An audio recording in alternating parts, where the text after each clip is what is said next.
नमस्ते, प्ले नेपाल एचडीमा तपाईहरू सबैलाई स्वागत छ। Nepal premier league season 2 Colombo पहिलो हप्ताको रोमाञ्चक यात्रा पूरा भएको छ। यो सिजन केवल स्टार खेलाडीको नामले मात्र होइन, मैदानमा देखिएको अविश्वसनीय प्रतिस्पर्धा र नयाँ प्रतिभाहरूको उदयले पनि चर्चामा छ। आजको यस विशेष भिडियोमा हामी बिहीबारको खेलमा लुम्बिनी लायन्सले गरेको धमाकेदार सुरुवात, बार्स रवि बोपाराको ऐतिहासिक कीर्तिमान आइस र पहिलो हप्ताको टस रणनीतिमा देखिएको अलमलसहित अन्य प्रमुख घटनाहरूको गहिरो विश्लेषण गर्नेछौँ। लिगको 5औं खेलमा रोहित कुमार पौडेलको कप्तानीमा रहेको लुम्बिनी लायन्सले चितवन राइनोजलाई 6 विकेटले पराजित गर्दै आत्मविश्वासका साथ आफ्नो सिजन सुरु गरेको छ।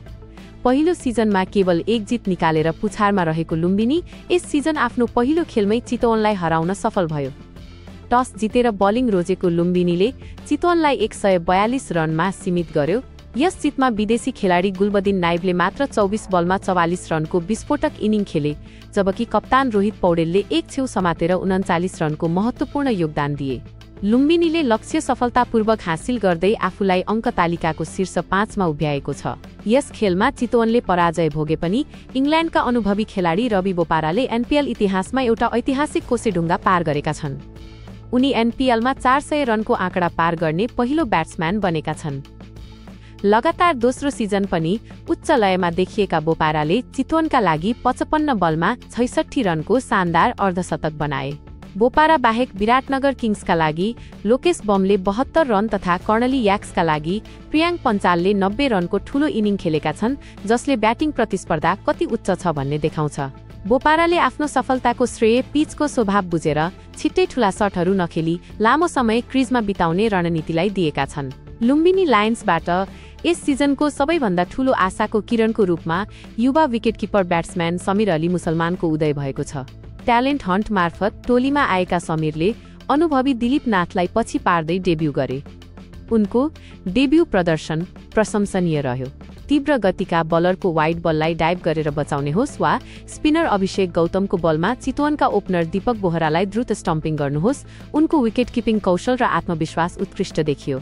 कप्तान रोहित पौडेलले समीरमाथि टोलीले देखाएको विश्वास सही साबित भएको बताएका छन्।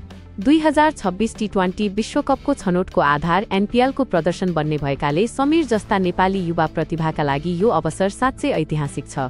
अन्य खेलहरूको कुरा गर्दा विराटनगर किङ्सले आफ्नो पहिलो खेलमा पोखरा एभेन्जर्सलाई 53 रनको विशाल अन्तरले हराउँदै अङ्क तालिकामा 2.65 कोलम नेट रन रेटका साथ शीर्ष स्थानमा पुगेर धमाकेदार सुरुवात गरेको छ। यसैगरी सुदूरपश्चिम रोयल्सले पनि काठमाडौँ गुर्खाजलाई पराजित गर्दै आफ्नो बलियो उपस्थिति दर्ता गराएको छ। प्राय सबै कप्तानहरूले कीर्तिपुर मैदानमा शीतको प्रभावलाई ध्यानमा राख्दै पहिले बलिङ गर्ने रणनीति रोजेका छन्। पहिलो खेलमा काठमाडौँले बलिङ रोजेर जिते पनि यो रणनीति पछिल्ला खेलहरूमा पोखरा र काठमाडौँका लागि भने सफल हुन सकेन। यसले एनपीएलमा टसको निर्णयले खेलको नतिजामा ठूलो प्रभाव पारिरहेको देखाउँछ। अन्त्यमा एनपीएल सिजन 2 कोलम्बो 5औं खेल सकिँदा 5 टिमको समान 2 देखि 2 अङ्क रहेको छ, जसले लिगमा कडा प्रतिस्पर्धा रहेको प्रमाणित गर्छ। अहिले पोखरा एभेन्जर्स, जानकीपुर बोल्ट्स र कर्णली याक्स आफ्नो खाता खोल्ने प्रयासमा छन्। आज शुक्रबार पोखरा एभेन्जर्स, जो पहिलो जितको खोजीमा छ, ले सुदूरपश्चिम रोयल्सको सामना गर्दैछ। अब हेर्न बाँकी छ कि पोखराले आज आफ्नो लय भेट्टाउँछ वा सुदूरपश्चिम रोयल्सको विजय यात्रा कायम रहन्छ। यो थियो एनपीएल सिजन 2 कोलम्बो पहिलो हप्ताको पूर्ण विश्लेषण। तपाईलाई यो सिजन कुन टिमले जित्ला जस्तो लाग्छ? कमेन्ट बक्समा आफ्नो विचार लेख्नुहोस्। एनपीएलका हरेक अपडेट, विश्लेषण र हाइलाइट्सका लागि प्ले नेपाल एचडीलाई सब्स्क्राइब गर्नुहोस् र नजिकैको घण्टी बजाउन नबिर्सिनुहोला। धन्यवाद।